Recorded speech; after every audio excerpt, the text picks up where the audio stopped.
苗栗元宵的庆典活动就是棒龙了，每年都吸引许多人来欣赏。而苗栗斗焕国小成立了客家舞龙队，为了要练习，他们得要舞动2公斤的木桩，做重量的训练。不过小小尖兵不怕苦，今天感动时刻，我们带您来看看他们如何学习客家舞龙的技艺。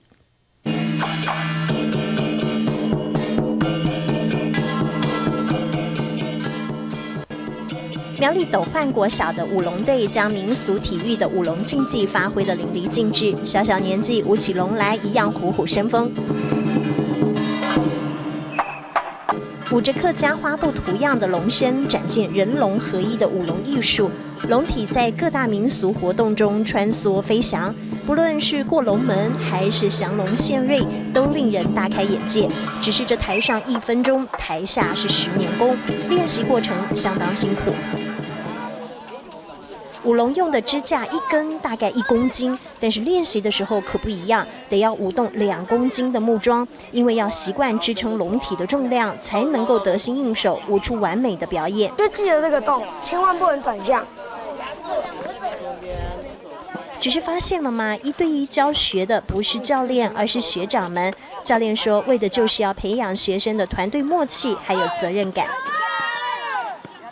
斗焕国小的舞龙是分阶段练习，低年级用木桩演练，中年级则是用红布龙来操演，活动量大，汗水直流也不嫌苦。这么努力练习，因为不论客家传统节目4月8，还是苗栗元宵的庆典活动棒龙，他们都不会缺席。为了荣誉，为了文化传承，他们一点都不怕苦。